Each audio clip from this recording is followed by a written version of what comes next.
Shalom Aleihim. Selamat pagi, selamat beribadah dalam nama Tuhan Yesus Kristus. Marilah kita senantiasa mengarahkan hati pikiran kita, roh kita untuk memuji membesarkan nama Tuhan pada pagi hari ini, sehingga nama Tuhanlah yang senantiasa kita permuliakan, karena Dialah yang senantiasa memenuhi segala kehidupan kita. Di nama Tuhan, mari kita awali ibadah kita. Jemaat saya undang bangkit berdiri. Kita akan pujikan penuhi sekarang Tuhan.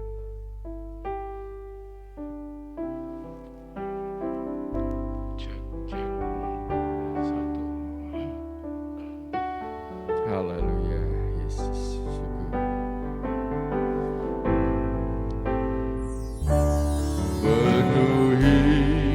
Sekarang Tuhan, penuhilah hidupku. Hatiku bagai tanah gersang, merindukan jamahan Roh Suci.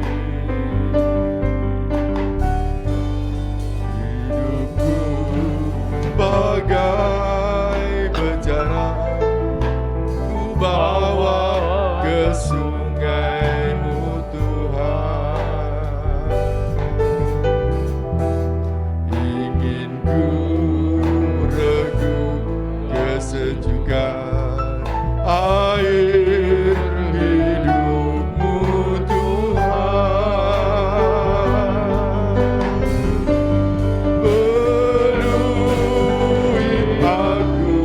sekarang, penuhilah hidupku. Hanya Engkau yang ku rindu, jamahlah hidupku Tuhan. Haleluya. Sekarang, haleluya Tuhan, penuhilah. Mari ya Tuhan, penuhi kami. Amin. Haleluya. Hatiku bagai tanah gersang, merindukan jamahan Roh Suci.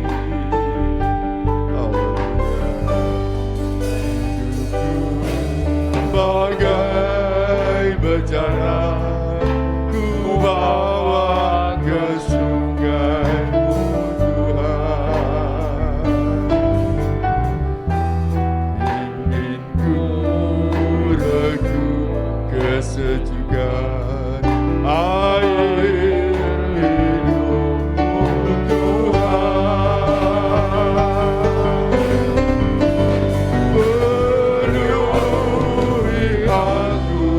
Sekarang penuhilah hidupku. Hanya Engkau yang ku rindu,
pengakuan hati kami hari ini Tuhan, bahwa hati kami benar-benar merindukan akan Engkau Tuhan. Amin. Karena hanya Engkau Allah pembela dalam kehidupan kami Bapa.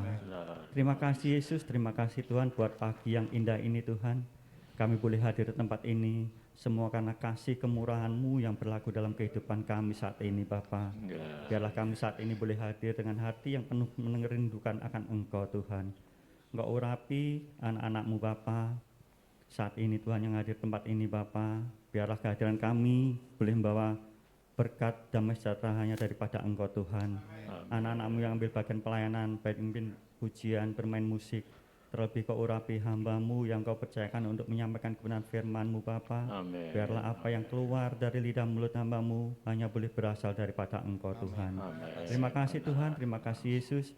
Jika sebentar kami akan awali ibadah pagi hari ini, saat ini juga kami percaya Tuhan, Engkau sendiri yang hadir di tengah-tengah kami. Engkau sendiri yang ambil pimpinan ibadah kami saat ini Bapa, sehingga ibadah kami boleh menyenangkan hati Engkau Tuhan.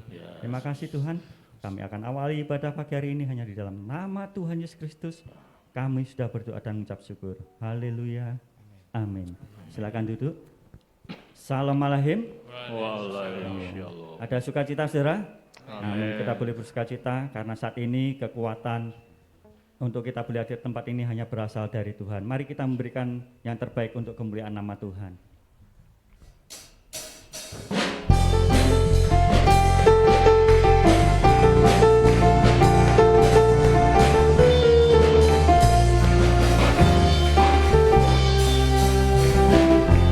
Tuhanlah kekuatan dan mazmurku, Ya gunung batu dan keselamatanku.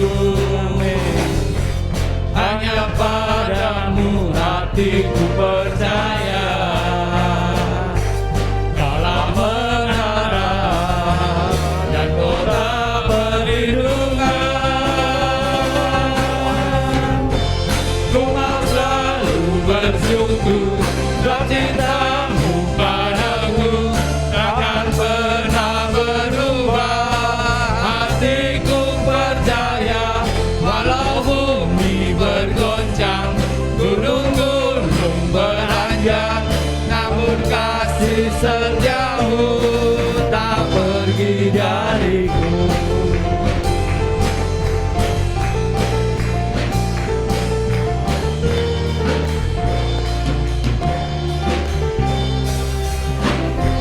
Tuhanlah kekuatan dan mazmurku, amin. Ya gunung batu dan keselamatanku. Hanya padamu hatiku percaya, dalam menara dan kota perlindungan. Ku mau selalu bersyukur sebab cintamu padaku takkan pernah berubah. Hatiku percaya walau bumi bergoncang, gunung-gunung beranjak, namun kasih setiamu tak pergi dariku. Ku mau selalu bersyukur sebab cintamu padaku takkan pernah berubah. Hatiku percaya walau bumi bergoncang, gunung-gunung beranjak, namun kasih setiamu tak pergi dariku. Kasih setiamu tak pergi dariku. Kasih setiamu tak pergi dariku. Haleluya. Tuhanlah kekuatan dan mazmur kita. Maka dari itu kita tidak perlu ragu lagi untuk menyerukan nama Tuhan dalam setiap langkah kehidupan kita. Bangkit serukan nama Tuhan Yesus. Mari saya undang bangkit berdiri.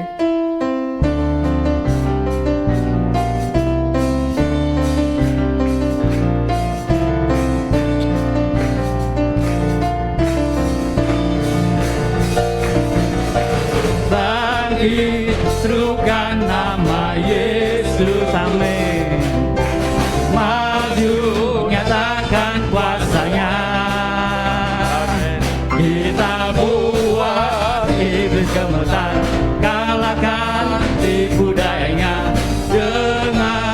kuasa namanya bangkit, bangkit, serukan nama Yesus, amin.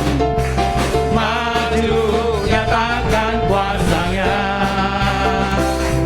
kita buat iblis gemetar, kalahkan tipu dayanya dengan kuasa namanya, nama Yesus, nama Yesus, menara yang kuat, nama Yesus, kota benteng yang teguh, nama Yesus, kalahkan semua musuh, nama Yesus di atas segalanya, men. Bangkit, bangkit, serukan nama Yesus, amin. Maju, nyatakan kuasanya, kita buat iblis gemetar, kalahkan tipu dayanya dengan kuasa namanya, nama Yesus, nama Yesus, menara yang kuat, nama Yesus, kota benteng yang teguh, nama Yesus, kalahkan semua musuh, nama Yesus di atas segala, nama Yesus, nama Yesus, menara yang kuat, nama Yesus, kota benteng yang teguh, nama Yesus, kalahkan semua musuh, nama Yesus di atas segala, nama Yesus di atas segalanya, nama Yesus di atas, sekali lagi dan nama Yesus di atas segalanya, nama Yesus di atas segalanya.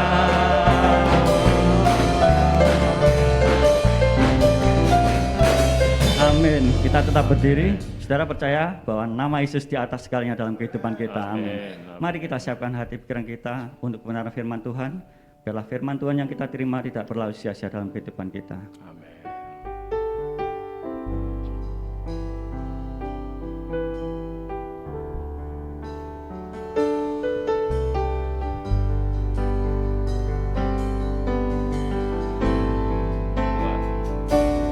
Engkaulah jalan yang sempurna, janjimu murni bagai emas perak, perisai perlindungan, keselamatanku. Engkaulah jalan kebenaran, dalam kasih-Mu ada kehidupan, penolong yang setia di dalam kesesakan,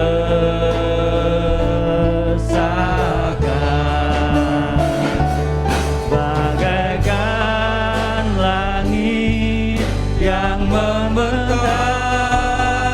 begitu luas kasih Tuhan tiada terhitung, pertolongan-Mu dalam hidupku.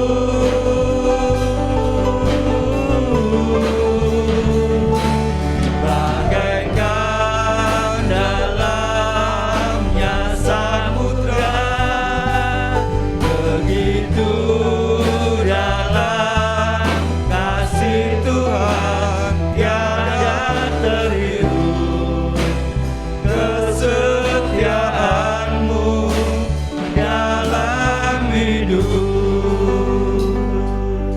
Amin. Engkaulah jalan, Engkaulah jalan yang sempurna, janji murni bagai emas perak, perisai perlindungan keselamatanku. Engkaulah jalan kebenaran, dalam kasih-Mu ada kehidupan, penolong yang setia di dalam kesesakan.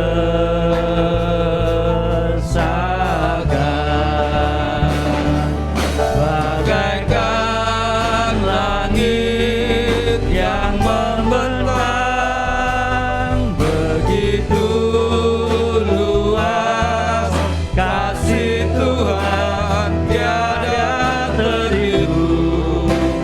Pertolongan-Mu dalam hidup,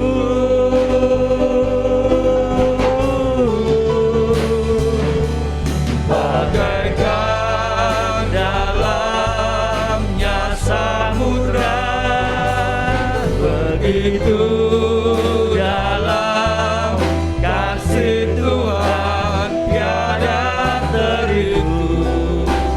Kesetiaan-Mu dalam hidupku,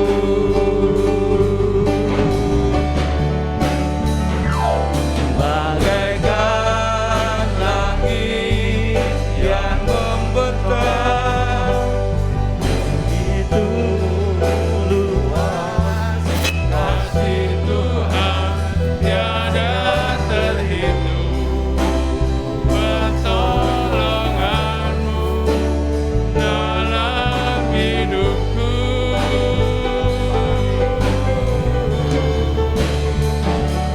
bagaikan dalamnya samudra, begitu dalam kasih Tuhan tiada terhitung.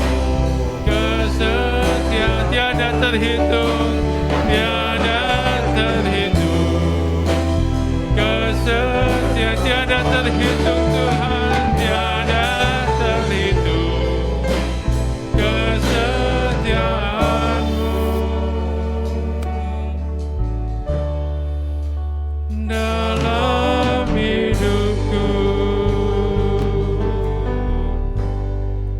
Haleluya Yesus. Benar Tuhan, begitu dalamnya kasih-Mu dalam kehidupan kami. Pertolongan-Mu dalam kehidupan kami sampai saat ini Tuhan tiada terhitung. Kami menghadirkan diri kami pada pagi hari ini Tuhan untuk beribadah kepada Tuhan, untuk menaikkan syukur kami, untuk menaikkan pujian dan penyembahan kami hanya kepada-Mu Tuhan, sebagai Allah, Tuhan dan Juru Selamat dalam kehidupan kami semua. Terima kasih Tuhan, terima kasih. Biarlah setiap pujian yang kami naikkan berkenan di hadapan Tuhan. Dan sebentar Tuhan, bila mana kami akan mendengarkan firman-Mu Tuhan, kiranya Engkau menyampaikan isi hati-Mu melalui hamba-Mu ya Bapa. Sehingga setiap langkah kehidupan kami hanya dituntun oleh kebenaran firman Tuhan. Berikan kami kekuatan ya Roh Kudus untuk kami mampu melakukannya, sehingga kami berkenan di hadapan Tuhan. Dan kehidupan kami memuliakan nama Tuhan. Terima kasih Bapa, terima kasih bila mana ada kuasa jahat, kuasa kegelapan yang hendak mencuri kebenaran firman Tuhan, yang hendak menghalang-halangi pemberitaan firman Tuhan saat ini. Kiranya Tuhan hancurkan kuasanya dalam nama Tuhan Yesus Kristus, sehingga kami memperoleh firman Tuhan, dan lebih bertumbuh dalam kehidupan kami, berbuah-buah untuk kemuliaan dan kebesaran nama Tuhan. Terima kasih Bapa, terima kasih. Kami alaskan doa dan permohonan syukur kami ini hanya dalam nama Tuhan Yesus Kristus. Haleluya. Amin. Dipersilakan duduk kembali.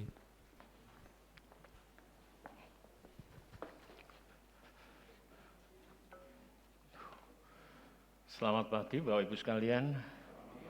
Selamat berbakti dalam nama Tuhan Yesus. pagi ini memang sengaja saya kumpulkan pada satu sesi ya, supaya nanti setelah atau dalam rangka situasi memberi kejelasan akan bisa dimengerti semua. Ini yang saya harapkan.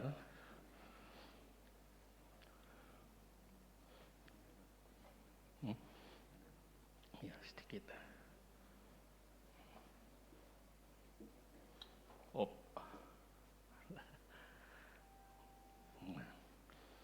Puji Tuhan, saudara. Saya tidak kependean ya. Ya. Puji Tuhan, Bapak Ibu sekalian.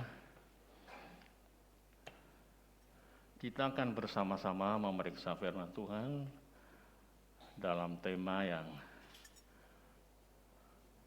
sudah dipersiapkan. Kristen adalah orang yang telah mendamaikan dirinya dengan Allah. Mendamaikan dirinya dengan Allah. Ya. Ini adalah satu surat pastoral dari Rasul Paulus. Rasul Paulus itu terkenal sebagai rasul yang sangat memperhatikan kondisi dari jemaatnya. Kita melihat Rasul Paulus itu dalam suratnya yang begitu banyak, itu menyaksikan tentang kasihnya Tuhan yang begitu besar. Sehingga dia perlu untuk mengajak jemaat semua itu bisa mengerti tajam pengamatannya dan daya tangkapnya begitu luas. Itu sebabnya Rasul Paulus banyak memberikan surat-surat pastoral. Surat pastoral itu surat penggembalaan. Pastor itu gembala, pastoral itu penggembalaan. Banyak pendeta-pendeta yang sekarang merubah PDT-nya jadi PS. Ya. Pendeta dirubah jadi pastor, lebih galak ya. Atau juga gembala, kemudian juga diubahkan, reverend. Tapi apalah arti sebuah kata kalau tidak ada satu penyajian dari arti dan makna dari jabatan itu sendiri.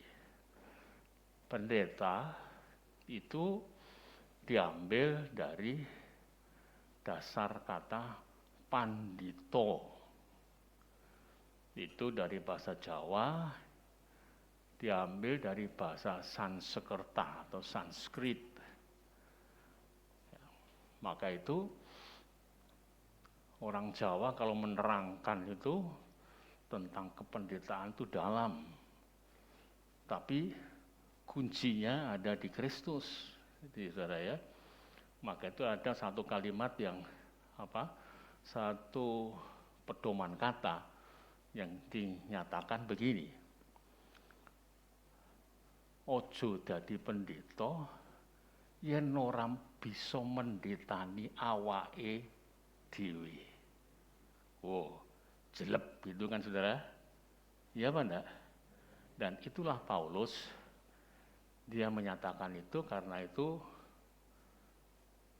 Paulus punya moto, hidup bagi Kristus dan mati adalah sebuah keuntungan. Nah sekarang kita akan membaca rangkaian surat pastoralnya yang begitu rupa dalamnya. Dan jikalau gereja Tuhan itu menuruti itu karena begini. Paulus terima Kristus dalam sebuah pertobatan yang luar biasa. Itu pertobatannya sangat radikal ya.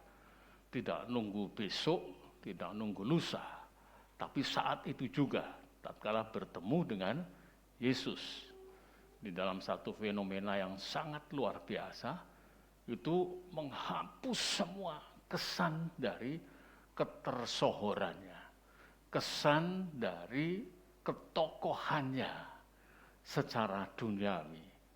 Dia adalah memang anggota Majelis Sanhedrin dari sektenya atau kelompoknya yang sangat radikal, keras sekali. Sehingga menebas leher, menumpahkan darah dari mereka yang bukan dari kelompoknya itu adalah halal. Kata-kata halal itu membuat orang itu bisa berubah, saudara ya. Berubah begitu rupa. Ya, tega, ya, seperti itu dan lain sebagainya. Tetapi setelah ketemu dengan Yesus, ada pencerahan. Maka itu kita bersyukur.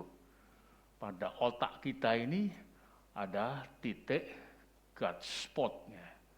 Itu yang syaraf yang hanya bisa menerima hal-hal yang berbau ketuhanan atau agama.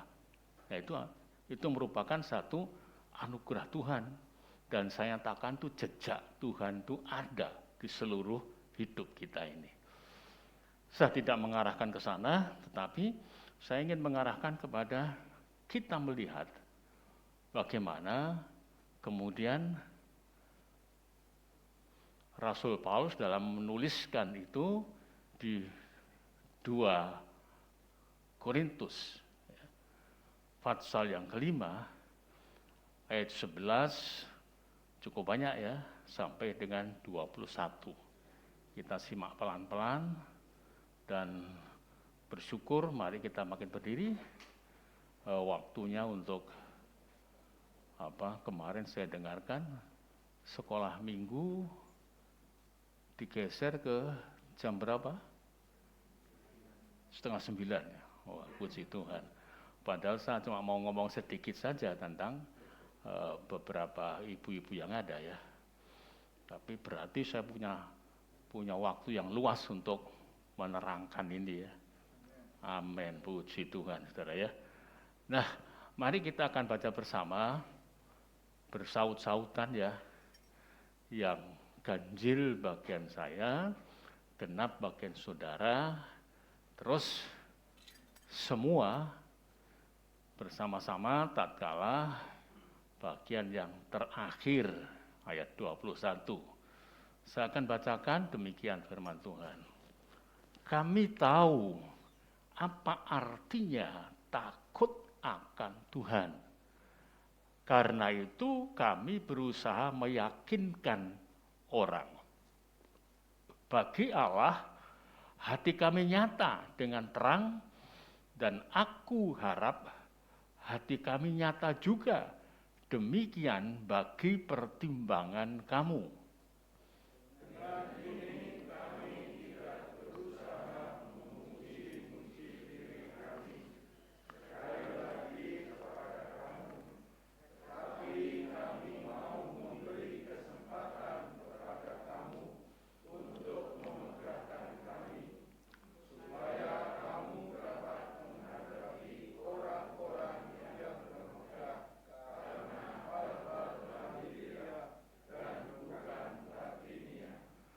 Sebab jika kami tidak menguasai diri, hal itu adalah dalam pelayanan Allah.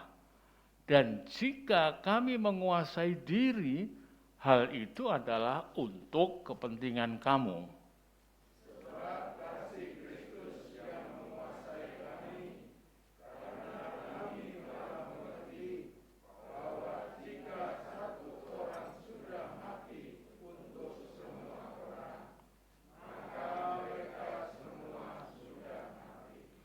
Dan Kristus telah mati untuk semua orang, supaya mereka yang hidup tidak lagi hidup untuk dirinya sendiri, tetapi untuk Dia yang telah mati dan telah dibangkitkan untuk mereka.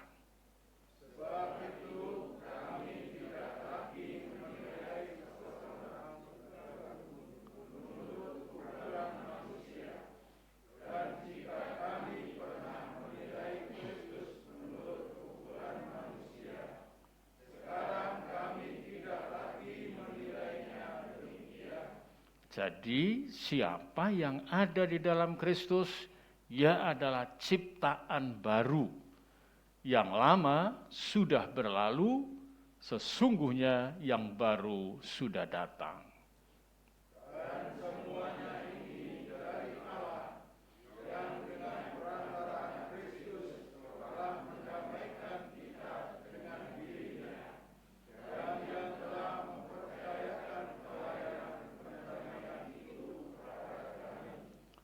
Sebab Allah mendamaikan dunia dengan dirinya oleh Kristus dengan tidak memperhitungkan pelanggaran mereka.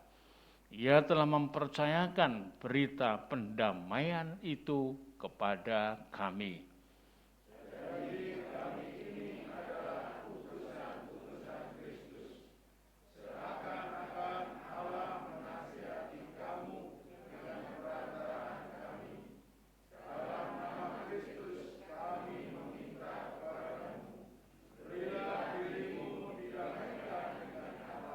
Sama-sama, Dia yang tidak mengenal dosa telah dibuatnya menjadi dosa karena kita, supaya dalam Dia kita dibenarkan oleh Allah.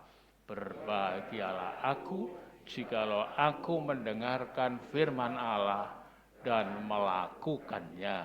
Amin. Silakan duduk. Nah, saudara sekalian, perhatian dari Paulus untuk membina jemaat Tuhan itu sangat bertanggung jawab sedemikian rupa. Kita ngelihat kalau kita membaca apa yang disampaikan Rasul Paulus itu, titik dan komanya itu mesti diperhatikan karena itu mengandung satu pesan yang dalam sekali.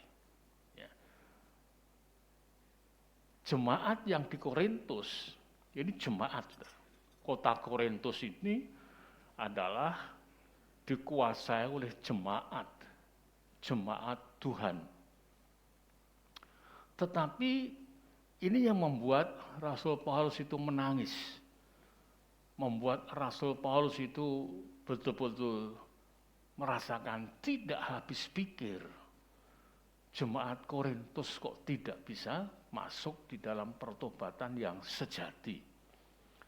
Karena itu ada suratnya di 1 Korintus, ada suratnya lagi yang kemudian memperjelas lebih jauh di dalam 2 Korintus ini.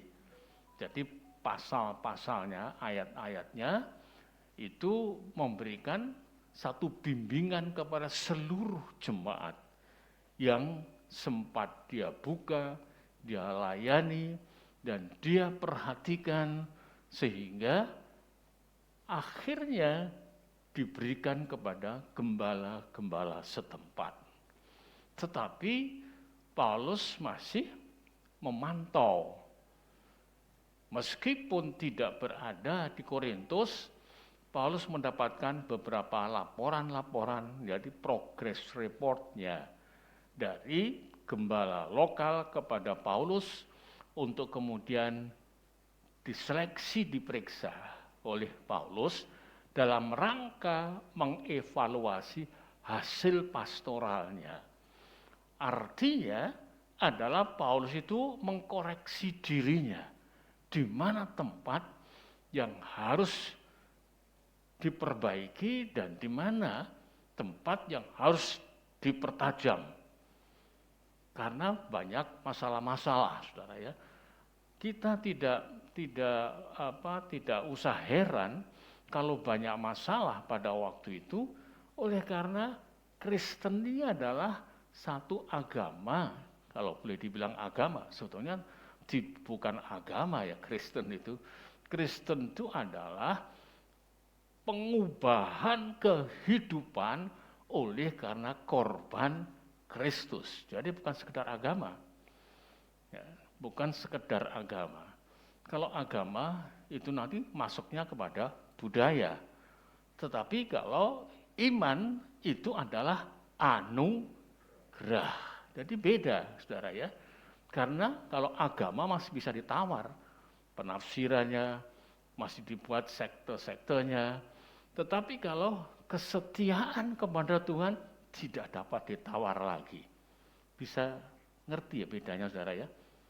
Beda jauh.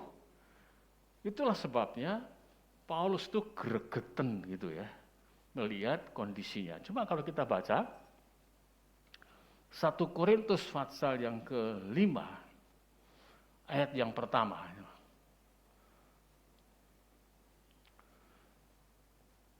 Saya bacakan demikian. Memang orang mendengar bahwa ada percabulan di antara kamu, dan percabulan yang begitu rupa seperti yang tidak terdapat sekalipun di antara bangsa-bangsa yang tidak mengenal Allah. Yaitu bahwa ada orang yang hidup dengan istri ayahnya. Artinya ibu tirinya. Ini ada di dalam jemaat, saudara. Karena itu sebetulnya ini tugas yang harus disadari sepenuhnya bagi gembala-gembala memperhatikan itu. Saya masuk, memang Tuhan tempatkan di hati gembala itu adalah tanggung jawab moral, mental, dan spiritual jemaatnya. Saya membaca satu komentar di Facebook itu karena khotbah-khotbah yang beda dengan yang lain. Khotbah itu menyampaikan satu tatanan moral. Dan saya sangat setuju yang saya sampaikan kepada saudara itu khotbah-khotbah yang merupakan tatanan moral. Saya selalu menyampaikan itu. Tapi terus ada protesnya. Kenapa khotbahnya kok hanya menyangkut masalah moral? Loh, ini yang tidak dimengerti, saudara. Moral, mental, itulah yang dirubah oleh Tuhan. Maka itu nanti kita melihat bahwa apa yang sedang dituliskan di dalam 1 Korintus pasal yang ke-5 tadi itu betul-betul merupakan bagian yang harus betul-betul disampaikan Rasul Paulus. Seorang hamba menyampaikan berita dari Injil, kalau itu adalah Injil yang benar, tidak ditutupi dosa-dosa yang ada kepada siapapun, bahkan untuk dirinya sendiri. Saya menyampaikan kepada saudara, saya ngomong, kuping saya dengar, maka kuping dengar ini perasaan dan pikiran ini pun juga terpengaruh. Sehingga kalau nanti ada hal-hal yang saya belum mengalaminya, harus saya perbaiki di dalam hidup saya untuk kemudian menjadi satu keteladanan. Kalau tidak berani untuk menyampaikan firman Tuhan itu. Tapi kalau ada orang yang berani mengatakan dirinya pendeta, menyampaikan sesuatu yang tidak dilakukan dirinya, itu berarti sudah pengpengan di hadapan Tuhan. Dia ngadu jembaring dodo lembaing manah dengan Tuhan.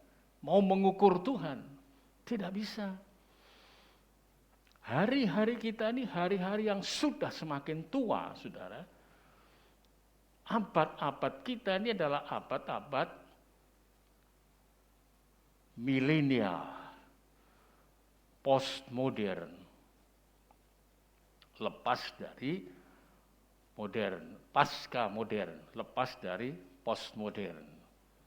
Jadi kita melihat semua disediakan pada abad dan zaman ini. Apa saja, mau cari perilaku apa saja.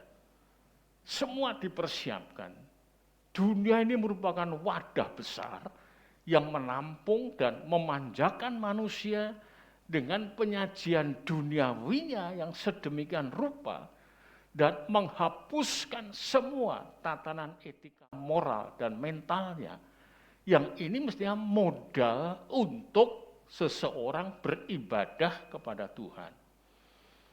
Saudara, saya membaca buku yang menyatakan bahwa, saya sudah sampaikan kemarin-kemarin, pengetahuan dan agama harus berjarak, harus berbeda. Saya kaget, saudara. Ya.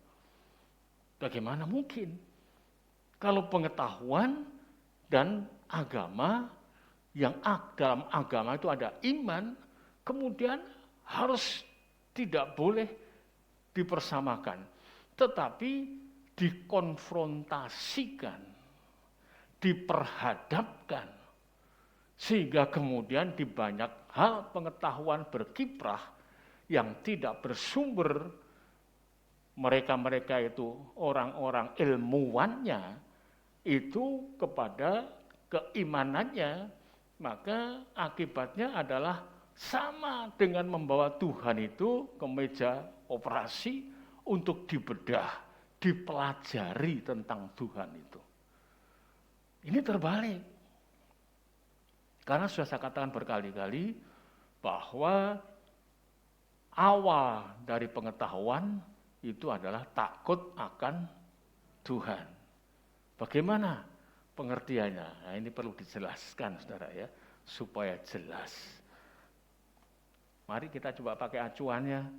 Amsal pasal 1 itu ayat yang ke-7. Ya.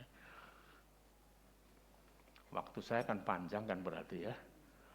Takut akan Tuhan adalah permulaan pengetahuan. Takut akan Tuhan itu identik sama dengan beriman kepada Tuhan. Sama dengan tunduk kepada Tuhan. Sama dengan taat kepada Tuhan. Sama dengan tidak membantah apa yang difirmankan oleh Tuhan. Pegang itu coba. Sebab kita akan memberangkatkan analisa kita itu dari sini. Lalu pertanyaannya, pengetahuan. Siapakah yang membuat manusia itu berpengetahuan? Saudara? Siapakah yang membuat otak kita ini? Tuhan. Ya bukan? Lalu kemudian kalau kita ngomong dengan pengetahuan, kita mesti bersangkut paut dengan otak kecerdasan kita ini. Dan otomatis bersangkut paut dengan pengalaman harian kita. Sebagai apa saja. Para ilmuwan begitu. Pengalaman-pengalaman itu kemudian dicoba, dikait-kaitkan dengan ini, dengan itu. Kemudian ketemu rumusan satu, kemudian dipakai, dikembangkan, kemudian ketemu rumusan ini untuk menentukan satu pengetahuan yang lain, dipinjam rumusan dari sini. Misalnya, untuk mengerti soal tekanan dan lain sebagainya, maka rumus dari hukum Boyle itu dipakai. Di mana ruang itu dipersempit, maka tekanan itu makin kuat. Ini dipakai untuk menggerakkan mesin dan lain sebagainya itu, letupan-letupan itu ya. Itu merupakan tekanan yang kuat. Tetapi pertanyaannya kembali, semuanya itu bisa diketahui manusia dari siapa? Manusia punya apa? Punya otak. Terus dari mana pengetahuan itu? Kalau kita mencoba membantah, kita betul-betul sama seperti keberadaan dari Daud yang mengatakan, betapa sulitnya pikiranmu ya Allah. Pikiran itu menghasilkan pengetahuan. Saudara, ya. Kita berpikir berarti kita ingin tahu. Kita ingin tahu untuk menemukan sesuatu yang menjadi bagian pengetahuan kita. Ini agak belajar sedikit saudara ya. Tidak apa-apa ya. Tuh. Nanti saudara cuma wo gitu, tidak bisa. Jadi takut akan Tuhan, saya kembali, adalah berarti beriman kepada Tuhan. Lalu manusia itu punya praanggapan. Saudara, meskipun orang tidak beragama kemana-mana, ada anggapan tentang Tuhan apa tidak? Mereka percaya ada Tuhan apa tidak? Percaya tapi belum beriman, iya kan? Percaya. Jadi percaya itu lebih dahulu, baru iman. Setelah itu iman baru mengatakan iman itu terdiri dari percaya dan mempercayakan. Kalau saya punya iman, berarti saya punya percaya plus mempercayakan. Kalau hanya percaya saja, tidak mempercayakan, itu bukan iman. Itu adalah praanggapan semuanya. Nah, jadi yang menjadikan kita punya pengetahuan itu karena Tuhan memberikan satu kemampuan kepada manusia untuk mengetahui. Jadi potensi.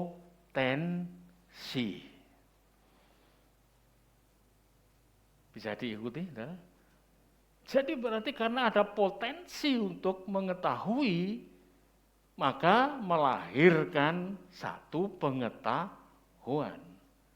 Jadi pengetahuan ini mestinya harus berlandaskan kepada teologi.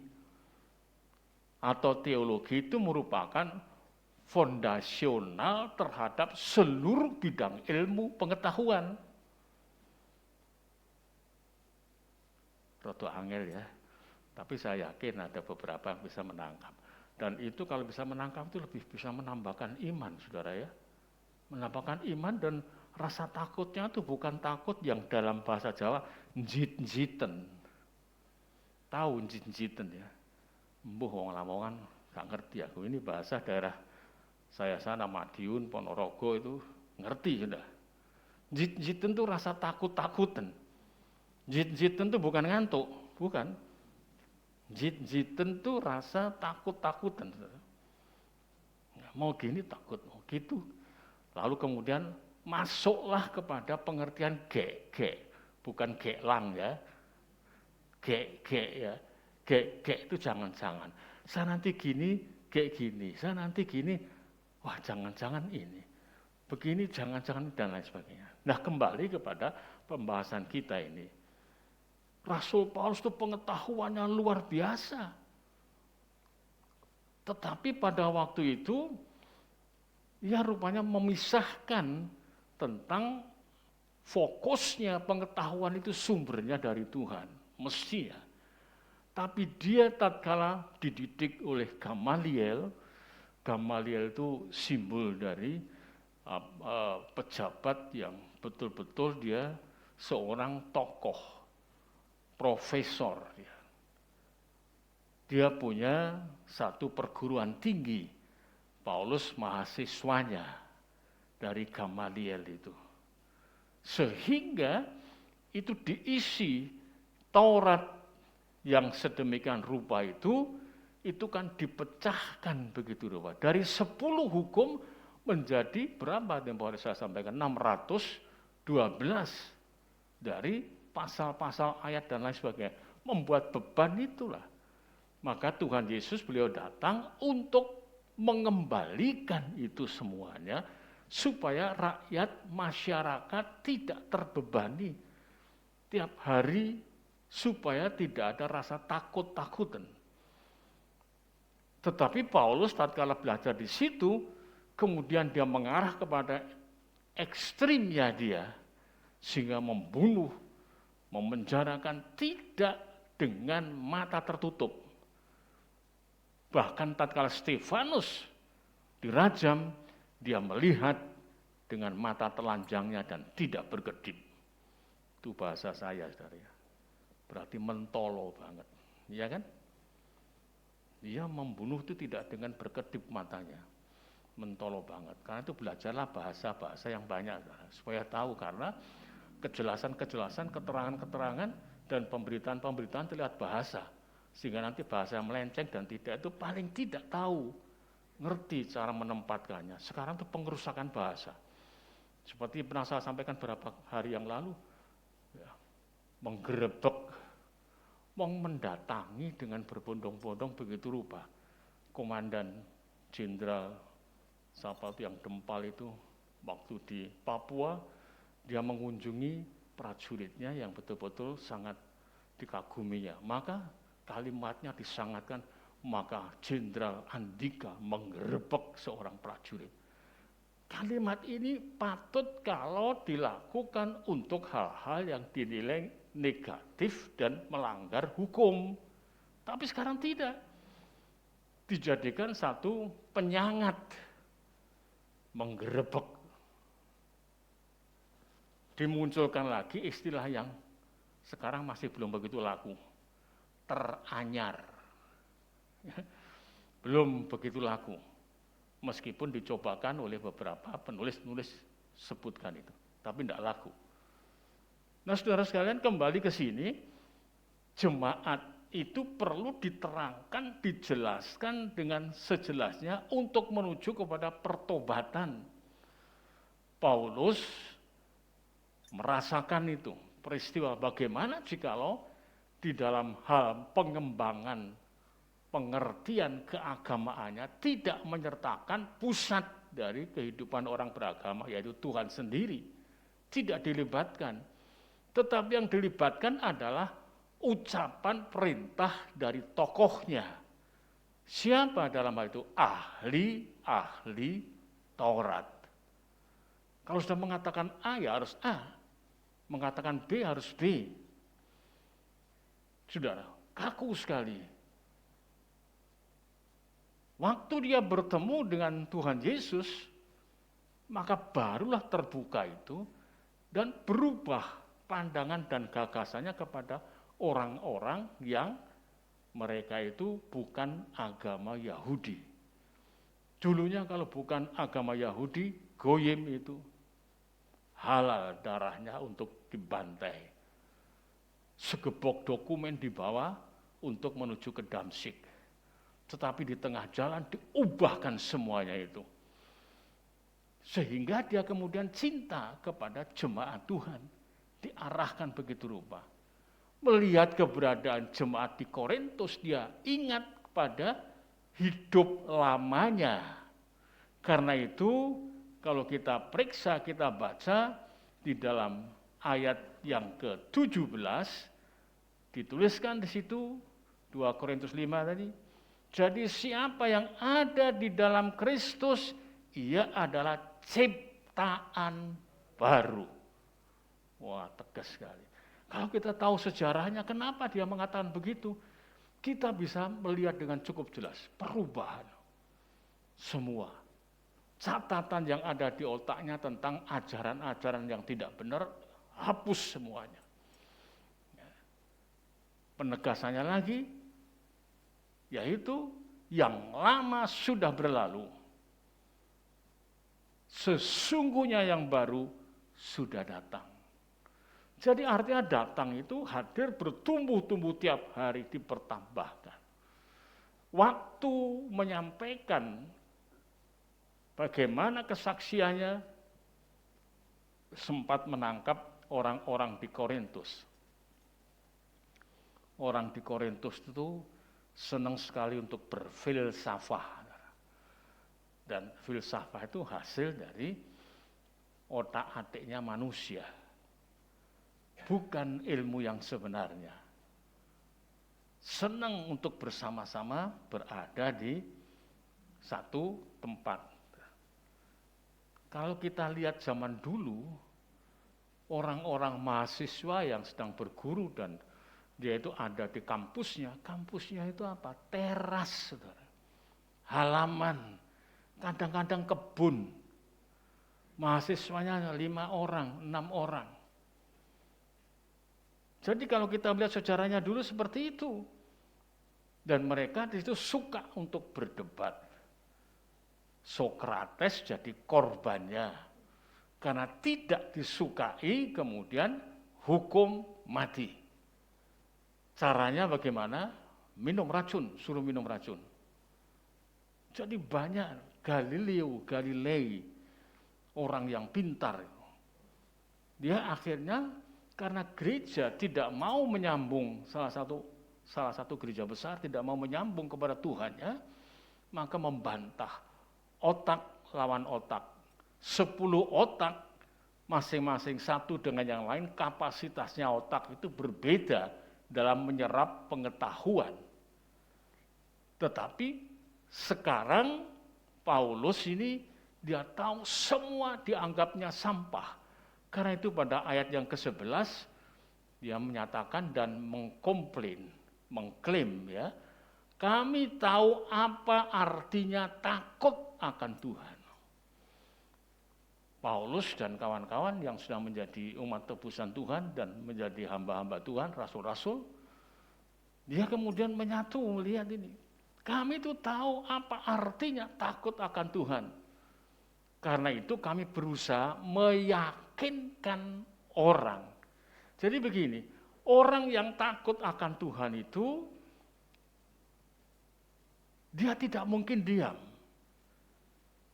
Dia mencoba orang lain yang ada di sampingnya, duduk di sampingnya kah, atau teman seberang mejanya kah, atau teman sepergaulan kah, dia kepingin meyakinkan apa yang diyakininya itu, yaitu akan Tuhan. Tetapi tidak dengan sebuah kata, karena terlalu banyak kehidupan dosa yang diperagakan, sehingga kalau hanya sebatas kata, omongan saja tidak mempan.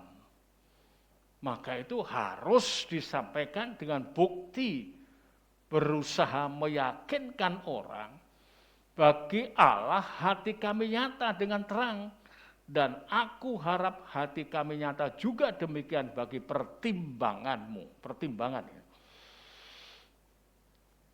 Jadi yang disasar adalah bagaimana manusia tatkala menerima itu dan menerima wujud kehadirannya itu untuk mempertimbangkan. Saudara, kita berkenalan dengan semua, sebetulnya kita sedang mengajukan diri kita untuk dipertimbangkan. Amin. Bisa nangkep, saudara?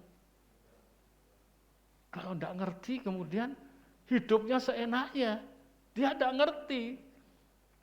Kita bersahabat, kita bergaul bermasyarakat, itu kita mengajukan diri kita untuk dipertimbangkan oleh yang lain. Dan skor ya kita ingin supaya mereka betul-betul menilai saya, menilai saudara-saudara yang hadir ini adalah dengan nilai yang positif dan memberikan dampak sukacita. Itu sebenarnya. Jadi perlu dipecahkan secara begitu rupa supaya tahu, dan ini makan waktu, makan tempo, tidak cukup kalau 1 jam, saudara. Wong nanti kita sekolah minggunya jam 9 aja kok, ya toh? Hah? 8:30 ya. 8:30 saja kok. Saudara maksud sudah keburu mau sarapan? Enggak, toh? Nah, kita bedah ini dulu pelan-pelan. Jadi dalam 1 Korintus pasal 5 tadi, itu Rasul Paulus rasanya gregeten gitu. Itu sebabnya dalam Filipi 3 ayat 18, lebih jauh lagi pernyataannya disampaikan. Karena seperti yang telah kerap kali kukatakan kepadamu dan yang kunyatakan pula sekarang sambil menangis, banyak orang yang hidup sebagai seteru salib Kristus. Saudara sekalian, jangan dikira hamba Tuhan itu dalam mendoakan jemaatnya, jemaat Tuhan yang dipercayakan padanya, tidak dengan air mata. Kadang-kadang hati itu mentok. Piye ini ya, terus sudah begitu bagaimana? mangkel, jengkel, keliru. Tersungkur di hadapan Tuhan dengan air mata. Bersyukur loh kita bisa menangis. Sebab dengan air mata itu bisa menetralisir emosi. Air mata keluar itu, nanti tanya Pak Dokter aja ya. Sampai sejauh mana itu ya. Tapi yang saya tahu, dengan mengeluarkan air mata itu bisa menetralisir emosi. Begitu rupa kalau sudah air mata. Saya pernah mendengar seorang ibu begini, wah lego saya, doa saya kalau sudah nangis itu lego. Itu bahasa sederhananya. Air mata itu perlu saudara untuk dikeluarkan. Bukan cuma untuk mencuci bola mata saja, tetapi untuk menetralisir emosi yang sudah mulai memuncak itu, saudara nafas bisa megap-megap. Kalau megap-megap tok masih bisa bertahan, syarafnya nanti. Syaraf masih bisa bertahan, uratnya. Urat pedot, stroke. Ya. Kemampuan kita itu terbatas. Gak bisa. Maka itu kita mesti berhati-hati dalam banyak hal. Perlu ada kita keluar air mata. Saya tidak mampu, tidak sanggup. Saya kadang dengan bersandar tidur itu air mata keluar. Aku kudu ngomong apa lagi ya Tuhan Yesus. Sebab besok kalau saya pulang saya itu dituntut. Apa kerjamu Daniel di Lamongan? Apa engkau sudah mengatakan ini? Sudah mengatakan itu? Elia ditanya Tuhan, hei Elia, apa kerjamu? Elia kemudian berargumen, aku sudah segiat-giatnya Tuhan, begini begitu untuk engkau dan lain sebagainya. Tuhan menegur, hamba Tuhan itu tidak enak-enakan, saudara. Paulus sampai ketangis, nangis. Saya pernah ditegur oleh seseorang. Kok suka nangis sih? Kenapa sih? Iya, saya dulu pantang keluar air mata. Kalau sudah berkelahi, waduh, mata tuh nyalang. Sudah, tidak kenal apa-apa. Tetapi sekarang, sejak saya kemudian, Bapak Pendeta Rusno, mungkin sudah dipanggil Tuhan ya, waktu saya masih remaja itu, saya datang di kebaktian umum, ya, langsung mencecarkan pernyataan-pernyataan itu. Sehingga saya kemudian terungkap, jatuh air mata. Di situ saya mulai mengerti apa artinya Tuhan. Saya kemudian belajar untuk berdoa dengan sungguh-sungguh. Ini pengalamannya Paulus begitu. Karena itu tatkala membawa jemaat kepada satu pertobatan, dia melihat jemaat di Korintus. Ini bukan orang luar, jemaat yang dididik firman Tuhan, yang dikenalkan dengan kebenaran dan lain sebagainya, mendadak jahatnya melebihi dari orang-orang luar. Saudara, saya tahu ya, ada seorang tua-tua sidang, ini di Surabaya ya. Saya tuh suka memperhatikan orang dan berpikir tentang sesuatunya itu. Waktu saya melihat seseorang itu berjalan, saya sangat kagum dengan beliau itu. Karena kalau dengan Bapak Ishak Leo, waktu itu, waduh dia kemana dia setirkan mobilnya itu. Zaman tahun-tahun 60-an, saudara ya, 65, 66 besuk gitu. Nah bilang, waduh si Om ini kok begitu ya, sangat luar biasa rendah hati. Ya, munduk-munduknya dengan kami murid sekolah Alkitab, ya, begitu rupa baik. Satu kali waktu, kaget saya saudara. Waktu mau nyebrang di mana ini? Jembatan Merah tuh. Jembatan Merah turun ke sana itu apa namanya tuh? Jalan apa itu? Lupa saya, tidak tahu itu. Pokok itu ya, turun itu jalan itu, mau ditubruk becak, saudara. Ya. Tubruk becak, orangnya orang Madura. Ya. Kita sudah tahu kan, saudara kita Madura itu kalau ngomong kan begitu ya. mata kamu cek gitu loh kan. Ya, ngamuk, melilik, tuh, mandek gitu kan. Apa gini, terus itunya apa?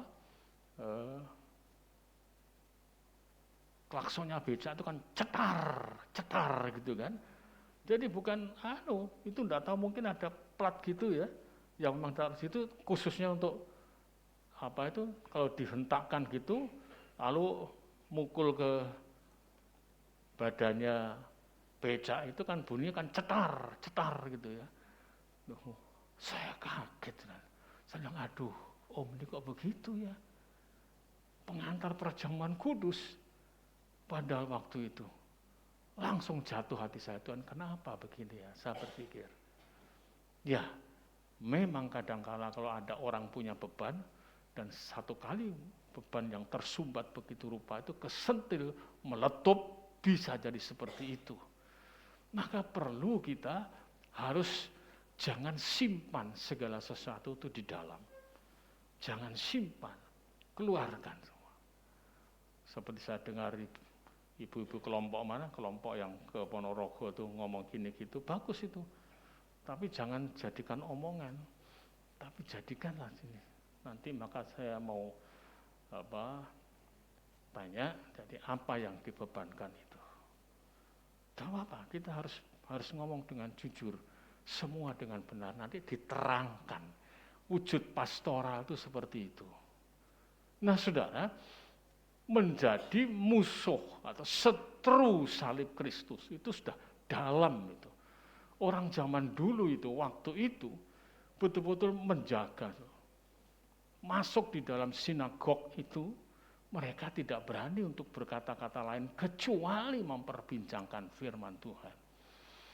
Tidak berani punya pikiran lain.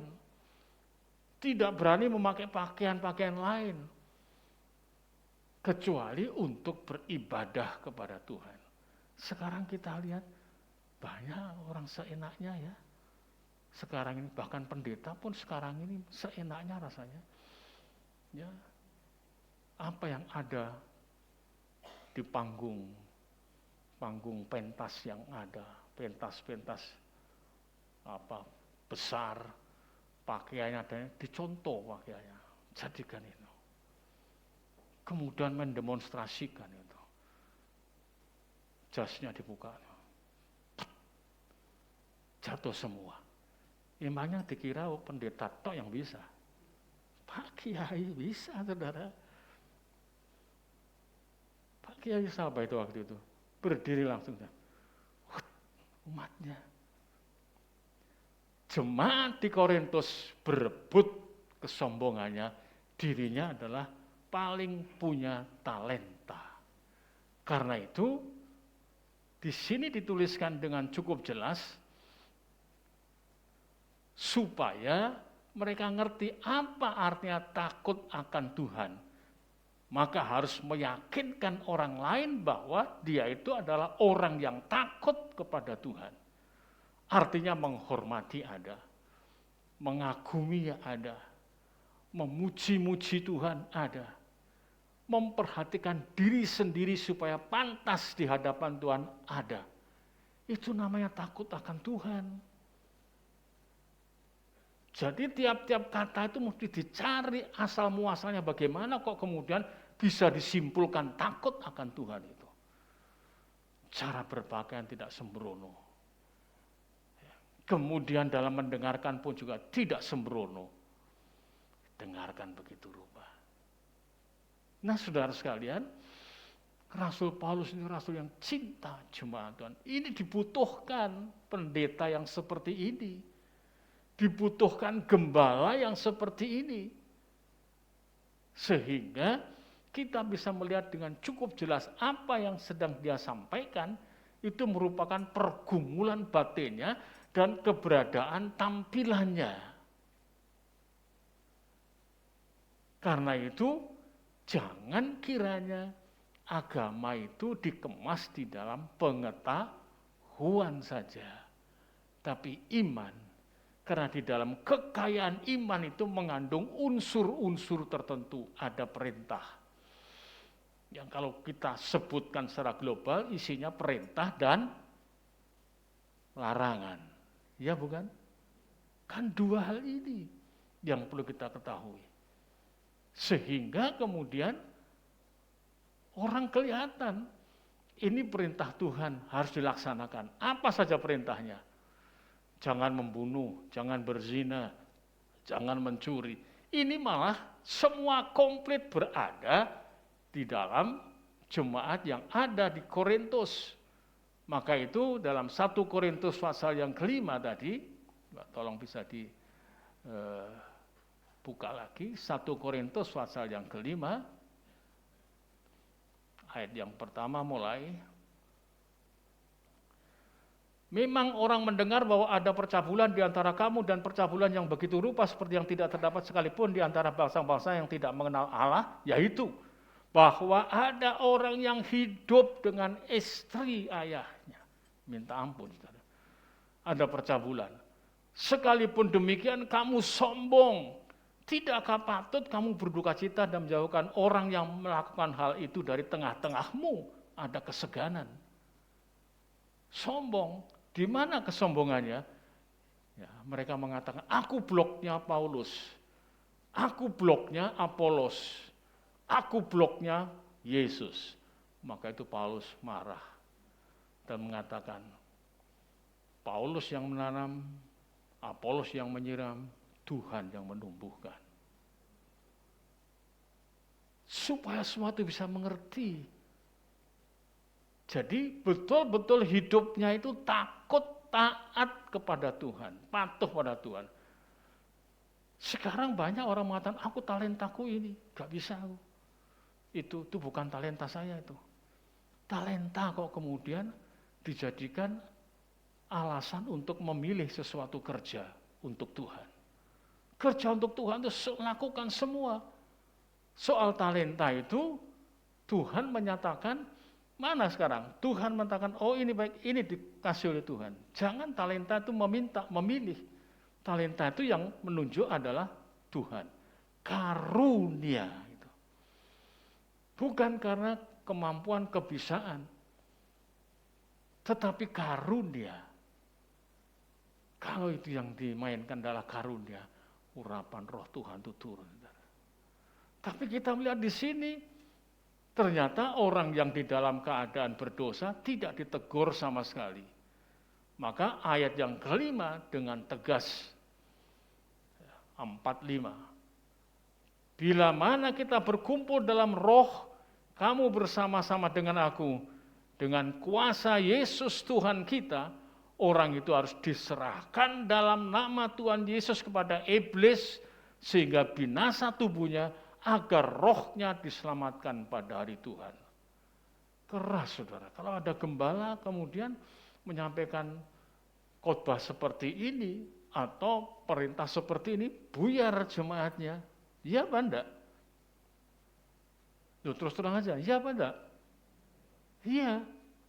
Karena zaman sekarang ini dosanya sudah bertumpuk-tumpuk lebih daripada waktu dulu. Bayangkan sekarang. Ada pendeta yang kemudian memakai mimbar ini sebagai lahan untuk mencari duit. Dalam kesaksian isinya guyon, isinya kebohongan. Padahal waktu Musa mau menghadap Tuhan, katakan Musa, lepaskan kasutmu, tempat di mana engkau berpijak itu adalah kudus. Mimbar ini harus dianggap tempat yang kudus, diyakini karena membicarakan Tuhan. Hukum ketiga, jangan engkau menyebut nama Tuhan dengan sia-sia. Ngeri loh saudara. Sampai ada salah satu stand up komedi itu, dia mengatakan begini, itu Kristen loh. Dia ngomong begini dalam kesaksiannya. Dan dia sempat ngomong, sekali dia hadir diundang 40 juta. Dalam kesaksian itu mengatakan gitu. Saya jadi ngeri saudara, katanya di depan jemaat besar. Kalau kemudian ada seorang pendeta, dia kemudian berdoa, ya Tuhan, hadirlah di tempat ini. supaya engkau memberkati. Saya langsung lari, saya takut. Sebab bukankah kehadiran Tuhan berarti pertanda sudah kiamat? Coba. Semua tertawa. 40 juta. Ya tak? Aduh. Begitu loh. Itu mimbar dipakai seperti itu. Coba. Pendeta Mel Atok sampai ngomong, pendeta hari kemarin pagi berzina, besok dia ada di mimbar berbahasa roh. Roh model apa? Dan sekarang terlalu banyak orang yang gampang mengklaim dirinya dipenuhkan Roh Kudus dengan bahasa-bahasa rohnya. Maka saya tidak berani untuk mengajarkan sini begitu di sini. Biar bagaimanapun supaya semua itu meresapi, masuk ke dalam perenungan, kontemplasinya, direnungkan firman siang dan malam, supaya itu masuk ke dalam batin. Actionnya juga di dalam roh, penundukan ke hadapan Tuhan. Getarannya pun juga getaran di dalam roh yang menunjukkan kegairahan untuk taat patuh kepada Tuhan. Bukan keluar. Kemudian sampai ada yang mengatakan, baca di dalam kitab ini, bahwa Allah mentertawakan musuh-musuhnya. Mari kita semua tertawa. Waduh, kok seperti begini? Saya suka menjelajahi, saya suka memikirkan, saya suka mengambil khotbah-khotbah yang ada itu. Saya di situ saya menjadi jemaat untuk bisa mengambil bagian-bagian dari firman. Karena saya butuh firman. Tapi ada yang kemudian ngomong seperti itu. Waduh, ngeri saudara. Ini zaman saudara, zaman saya loh. Kalau kita tidak hati-hati, bisa mengalami penyelewengan seperti itu. Maka itu Paulus, dia, saya tidak bisa menguraikan lebih jauh lagi ya, waktunya habis. Di situ langsung melandai kepada ayat yang ke-18 sampai 21 ya. Dalam 2 Korintus 5 itu. Dan semua ini dari Allah yang dengan perantaraan Kristus telah mendamaikan kita dengan dirinya mendamaikan. Dan yang telah mempercayakan pelayanan pendamaian itu kepada kami, para rasul-rasul. Sebab Allah mendamaikan dunia ini dengan dirinya oleh Kristus. Korban Kristus maksudnya. Ya. Dengan tidak memperhitungkan pelanggaran mereka, pengampunan luar biasa. Ia telah mempercayakan berita pendamaian itu kepada kami, para rasul-rasul, dan sekarang para hamba-hamba Tuhan. Jadi kami adalah utusan-utusan Kristus. Ini yang harus disadari oleh para hamba-hamba Tuhan sebagai ambasador Kristus, utusan Kristus, duta Kristus. Seakan-akan Allah menasihati kamu dengan perantaraan kami. Jadi tidak berani mengatakan ini nasihat kami. Tapi dapat dari Tuhan, Tuhan kemudian disampaikan ke sana seolah-olah dia. Tetapi yang sebenarnya adalah Allah, jadi perantaraan kami. Dalam nama Kristus kami meminta kepadamu, berilah dirimu didamaikan dengan Allah. Jadi kita melihat di sini Rasul Paulus melihat sebuah kontrol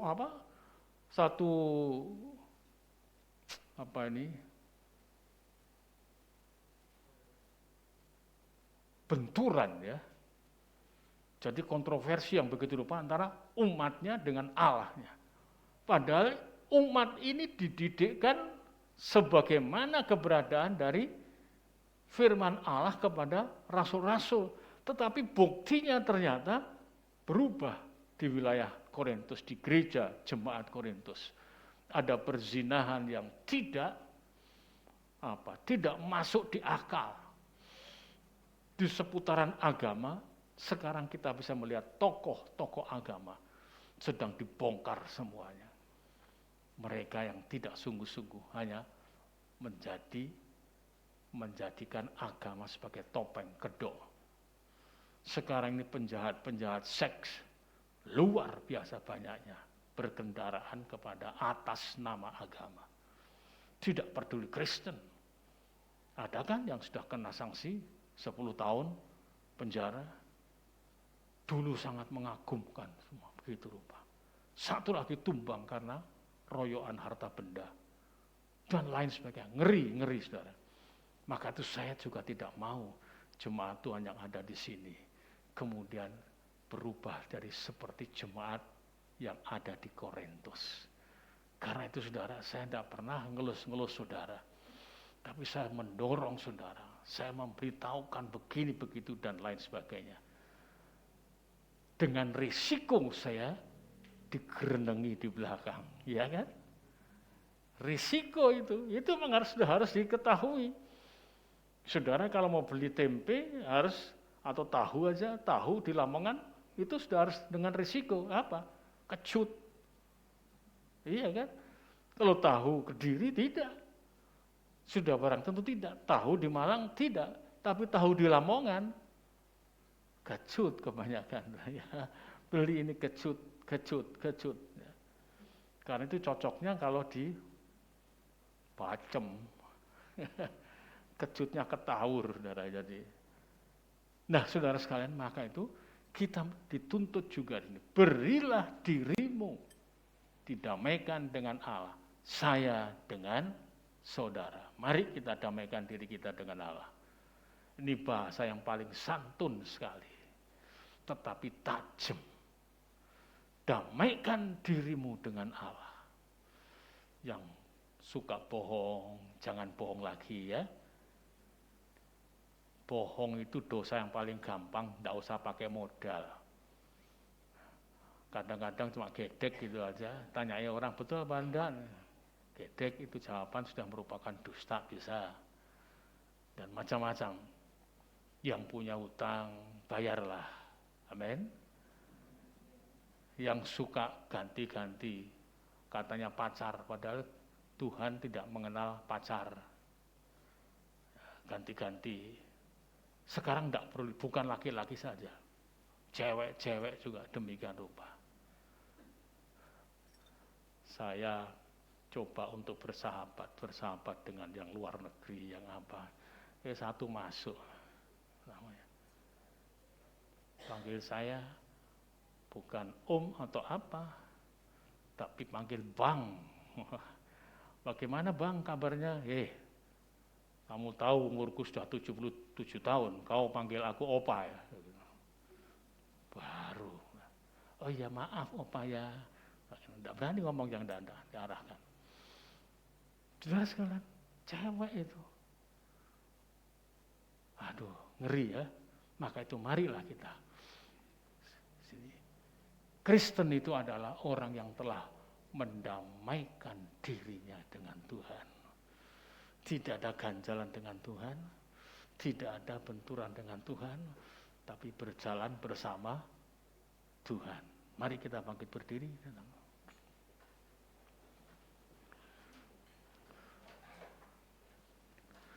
Sampai 7:30. Mari Tuhan masuk hatiku. Mari Tuhan pegang tanganku. Mari Tuhan atur langkahku. Mulai sekarang sampai selamanya. Undang Tuhan. Mari Tuhan masuk hatiku. Mari Tuhan. Amin. Mari Tuhan atur langkahku. Mulai sekarang sampai selamanya. Bapa yang baik, terima kasih Tuhan. Kami tidak mau hidup seperti jemaat yang ada di Korintus. Tukang bikin kisruh di mana-mana. Sehingga hambamu Paulus sampai sedemikian rupa menangisinya. Kami mau lebih hari lebih taat kepada Tuhan. Kami mau berdamai dengan Tuhan. Kami tidak mau menjadi seteru salib. Yang berarti kami mau belajar pikul salib, menyangkal diri dan taat di hadapan Tuhan. Kami tentu bisa karena Tuhan sayang kami. Tuhan mengasihi kami. Sehingga kami bisa kemudian bersaksi kepada yang lain bahwa kami adalah orang-orang yang dipenuhkan dengan damai sejahtera dalam Tuhan, sehingga bisa membawa yang lain juga masuk dalam damai sejahteranya Tuhan. Bapak, terima kasih. Sebentar setelah ini kami akan berbincang sedikit, barang 10 menit Tuhan. Ini perlu hamba sampaikan waktunya supaya mereka tidak gelisah.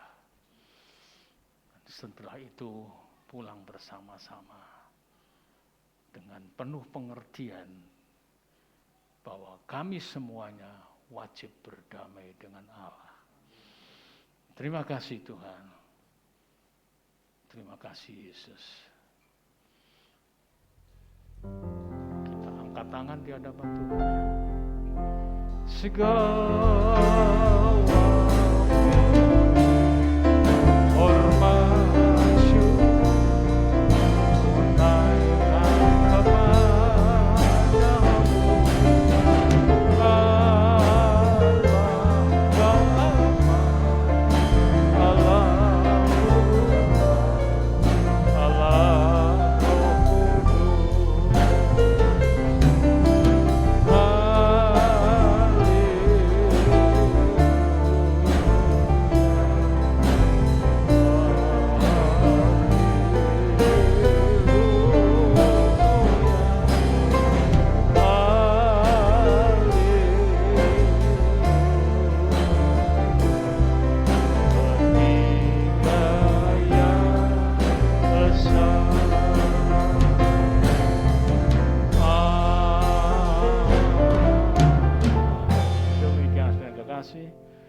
dengan selesai ibadah kita pada pagi hari ini, meskipun waktu terlambat, biar hati kita dipenuhkan dengan damai sejahtera Allah. Kemudian pulanglah dan terimalah anugerah Bapa dari sorga, kasih sayang, rahmat, damai sejahtera dalam Kristus Yesus Tuhan kita, beserta persekutuan Roh Kudus-Nya memberikan kita penghiburan, pengajaran, pengertian, pendalaman, dan memberikan kehidupan kita untuk setia sampai akhirnya, bahkan sampai kita semua masuk ke dalam pesta nikah anak domba Allah dalam nama Tuhan Yesus Kristus. Amin.